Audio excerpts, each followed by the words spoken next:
videos. This is one of those videos. Sound warning. Trigger warning. Oh my God. Do not start with me on this. Netflix is rebooting the Babysitter's Club for a new generation. Fine. No, not fine. I'm tired of reboots.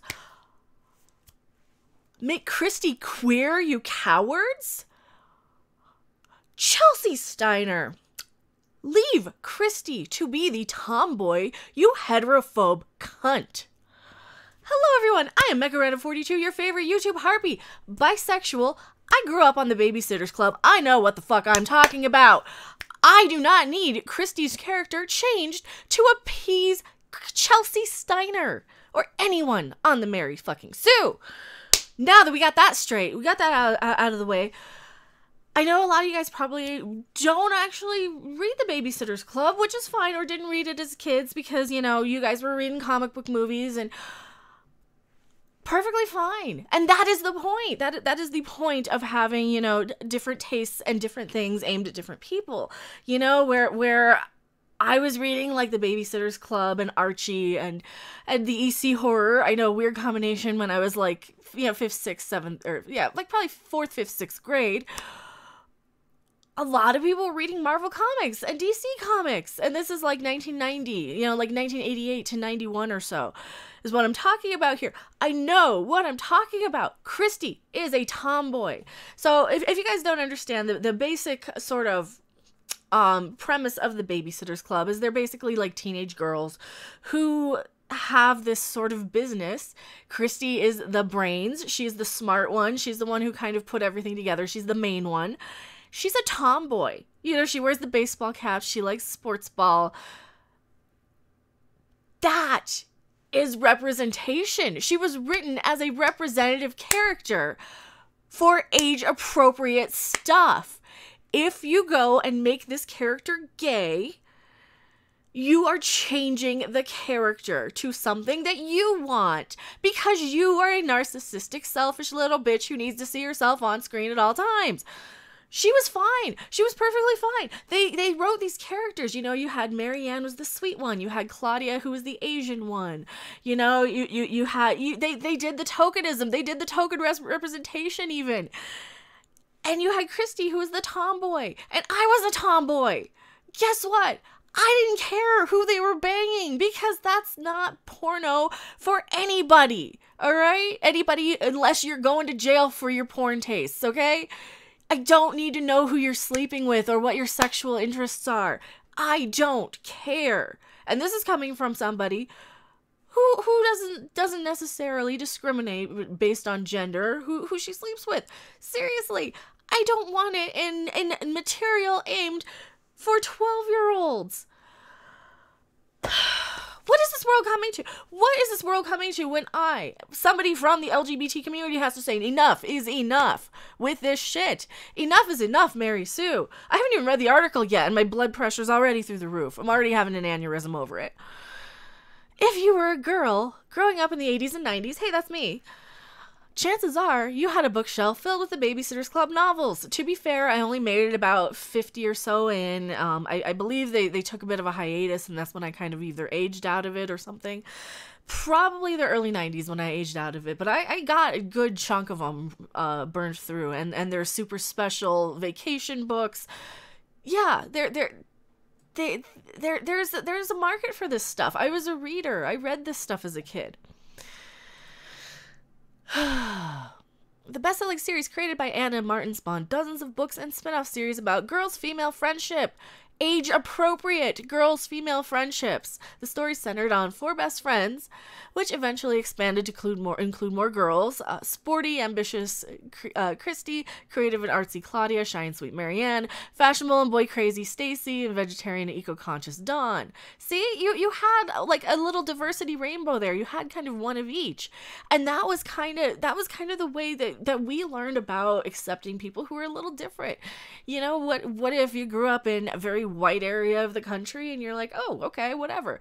That's how you do it. You don't preach. You just kind of say, and we're going to have this character who's this, and we're having this character who's this. And they were a little bit more than the color of their skin, too. Do they say that Claudia is the Asian one? No, they don't. They don't even call her. They even give her a better description than I did. A better descriptor. Creative and artsy Claudia. Token Asian girl. But still, they even give her a better descriptor.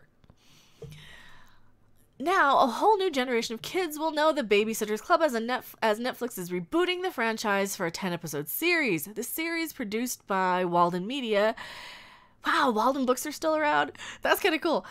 Has landed Rachel Schuchert from Glow as a showrunner.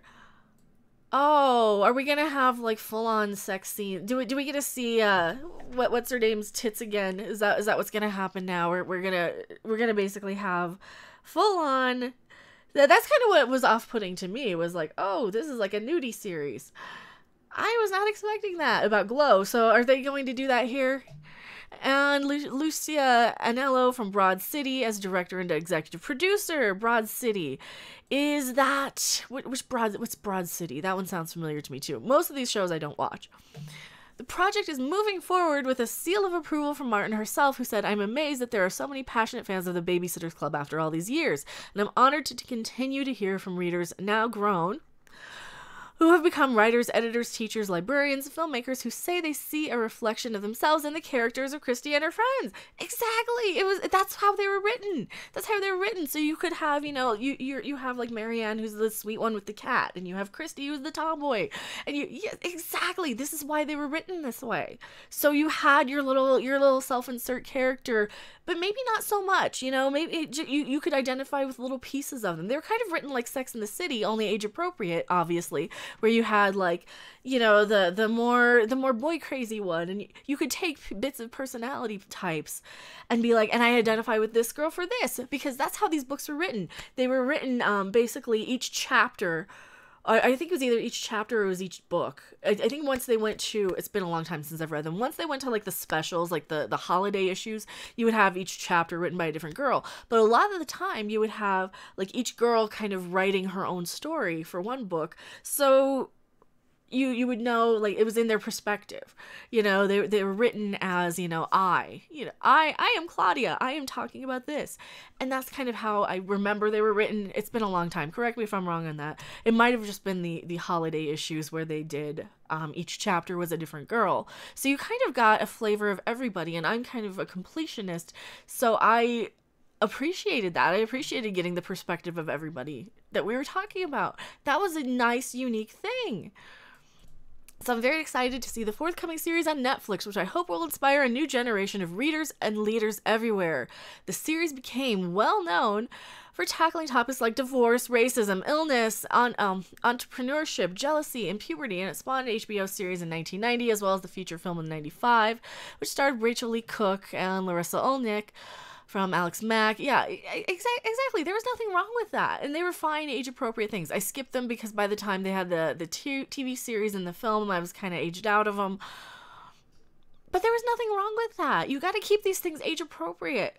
The Netflix series will be set in the present and will explore modern issues in addition to the classic themes touched on the book series. But a certain breed of the Babysitters Club fandom eagerly anticipates something we've been long to know true. Christy Thomas is canonically queer, and no one can dissuade us. It doesn't... You know what? If you're that obsessed with who a 12-year-old is fucking, you're a pedophile. I'm serious. I don't care who she's interested in, who she's dating. And I know they don't mean it like that, but that's where my mind goes. That's where people's mind goes. You got to keep things age appropriate. And yes, homosexuality is fine and normal and is accepted. Who cares? There's only 4% of the population of the United States who identify as LGBTQ, XYZ, whatever. Maybe you should just leave this age appropriate and leave it as a mystery. Leave it as for straight girls who want a tomboy to self-insert and identify with. She serves that purpose. For up and coming queer LGBT girls, she serves that purpose as well, because they can say, yeah, I can see a lot of myself in this character. You don't need 100% representation in everything because it doesn't exist. This is the point of my channel anymore, is to kind of stress this. We are never going to have somebody who represents any of us 100% completely. Or else everybody on television would be a red-haired cybernetic life form who curses like a sailor.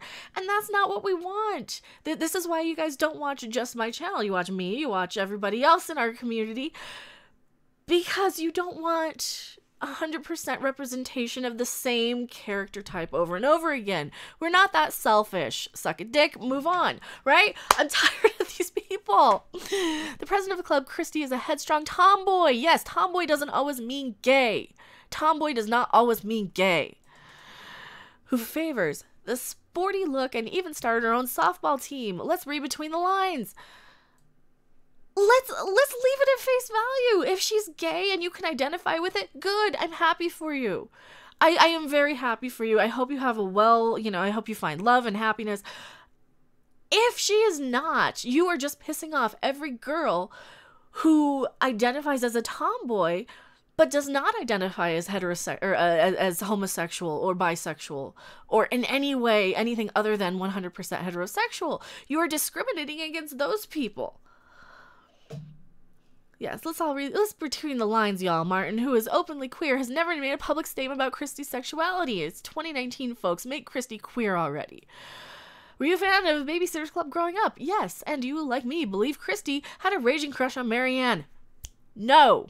No, I don't care who she had a crush on. I don't care who she had a crush on. Really? And if you're going to make characters gay, bring in a new character. Say, yes, this is the character this is what they did in My So-Called Life. They actually, and I know that was an original property. They had a character who was gay, who was going through a lot of that stuff. That's an important, huge thing for teenagers to see on screen.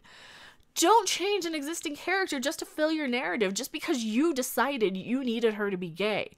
We can bring in another character like they did. They kept adding new characters. They had the Babysitter's Club, and they had the Kid Sisters, who had a little bit younger aimed books, I remember, which I didn't really like. And yeah, they have that. They can have siblings, cousins. You can bring in new characters. You can have a new kid move in who has a crush on Christy, and she has to have the identity issue in her head of, oh, I'm actually not gay. That would be fascinating.